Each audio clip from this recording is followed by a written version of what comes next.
Hi again then guys, and welcome to, of course, another review for the same vehicle that we did a tune for earlier on today, a rally build, in particular the Renault R8 Gordini, way back from 1966. This is one of the oldest classics currently in the game, and it's a car which was a fairly obvious choice to bring back, so much so that I kind of forgot how obvious it was. A lot of premium cars tend to be the ones that do get brought back from GT6 into GT Sport, but this one I don't think has been on my predictions list that I can recall. It might have and I've just forgotten it, but I don't think so.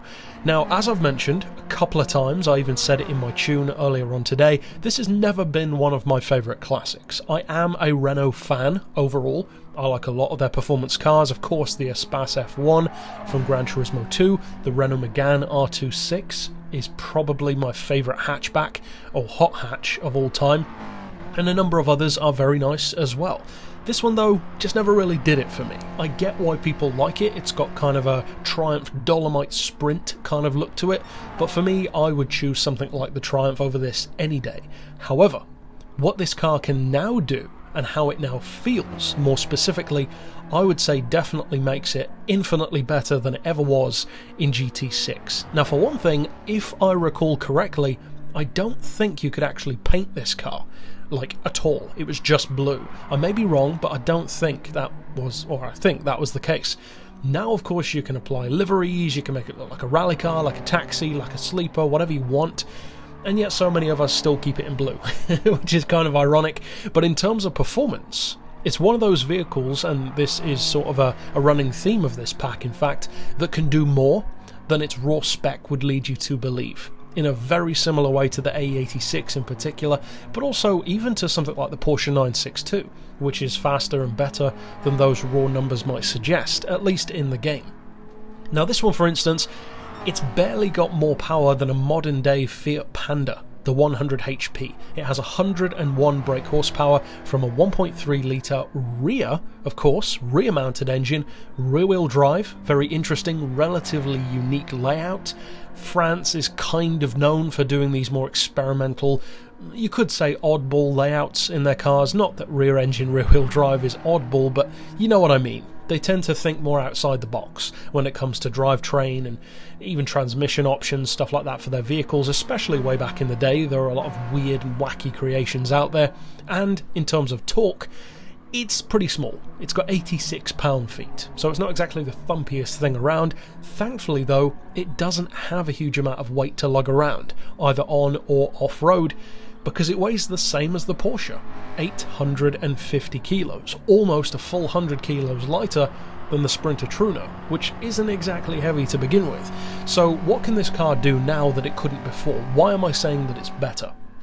Well, in particular, I would say the reason why this one is better now is because it feels more authentic. And this is something which I've been saying about certain cars, but especially classics, since the very earliest of updates that we had. One of the earliest times I can remember saying this was way back in my review for the C3 Corvette Stingray that was added months and months ago, probably around a year ago at this point, but it was that car, thanks in particular to the new tyre and suspension physics of this game, compared to virtually all previous Gran Turismo titles, made it look and feel that much more realistic. The cars should not be neutral through corners. A Stingray with stock suspension should not be able to take a corner like a Mitsubishi Evo, and yet in older Gran Turismo games sometimes it kind of felt like that. Now of course it wasn't that bad, but it wasn't far off. Now on the other hand, you've got tyres that kind of wallow around, you've got suspension that floats, it's maybe even a little bit boatish on some American muscle cars, exactly what it should feel like, and what it should look like as well. And for me, it adds to the fun factor of those cars. Of course, it's not the quickest way to take a corner, but it sure does look good, and especially when you're driving a stock vehicle, it adds to that layer of immersion, makes it feel more authentic, more realistic, and for me at least, and I'm sure for many of you as well, a more enjoyable experience of driving the car. That applies here as well. Now of course this isn't some huge American land yacht, it's a small, lightweight, relatively low powered French classic, but as you could see even from my rally tune earlier on today, where I softened up the suspension even more, primarily for that fun factor and also as a secondary thing for the visual style of floating through the corners like an old school rally event, it works. You simply didn't have that kind of visual aesthetic and handling style in older GT games. It just wasn't there. Certainly not to the degree that it is now, especially. So for me, it's the handling in particular that has taken this car to the next level and actually made me like it. Whereas before, I didn't even enjoy driving it. I found it just whatever. I didn't dislike it, didn't like it. It was just a car, and that was it for me. I didn't particularly care for it either way. Whereas now, I love driving this thing off-road. It's a huge amount of fun, and that ultimately brings me to the arguably only downside of the car. And that is the class. And of course a lot of people have been annoyed by this for understandable reasons. Group X is kind of stupid. I mean, it's full on stupid for this car. In N100, of course it would be OP, but that's never stopped them before. So are the Porsches. The Porsche GT3s are ridiculously OP vehicles in N3 and N400 in particular, and yet they are still allowed. So being OP alone should not be a good enough reason to make a car Group X. So of course, being that kind of rally car for the road is the next best excuse we can give them, but even then, it just doesn't feel right. It doesn't feel authentic to have this car in the same category as the vehicles that are in there, such as Tomahawks, Red Bulls, Vision GTs. It's stupid, let's be honest. It shouldn't be in there at all.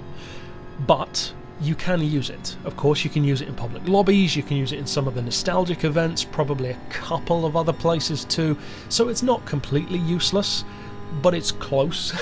I mean, certainly not far off useless, and for the price tag of 80 grand, it's quite a lot. It's not a lot for a classic, but it's a lot for a car with 100 horsepower.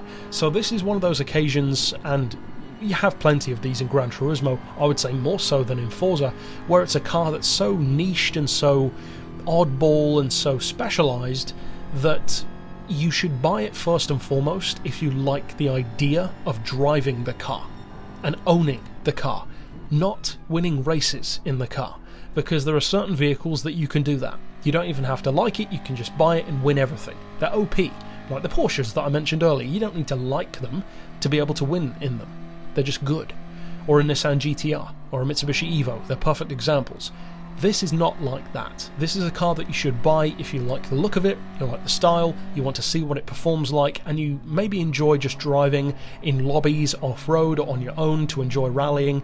Primarily as a rally car, it's easily the best aspect of driving this vehicle. Now, of course, the one thing that we hadn't done until this video, in either my tune or my initial breakdown of the pack on the day that it was released, is drive this on a road. So what does it feel like on the street? Because the dirt and the tarmac are two very different things. Well, I'm glad to say it delivers. In fact, it feels almost as good on the road as it does off.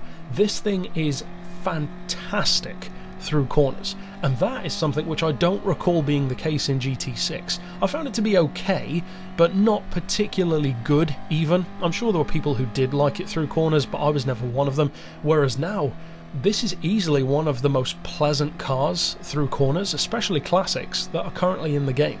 It's that good.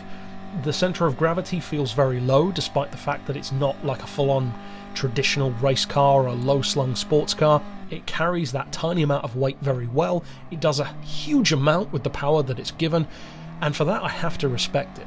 I don't love the car by any means, but I do love driving the car. And that may seem like kind of a paradox, but for me, I can fully feel that about a vehicle. I can love driving it or I can love racing in it. Doesn't mean the car will ever be in my, say, top 100. This car certainly wouldn't be, but in the game, I enjoy driving it. And I would definitely recommend trying it out. If you have a spare 80 grand, which isn't too much in the world of Gran Turismo, then give it a try. But that's it for this review. Of course, click here on screen to see my rally build for the car and try it out for yourself. And for now, as always, thanks for watching.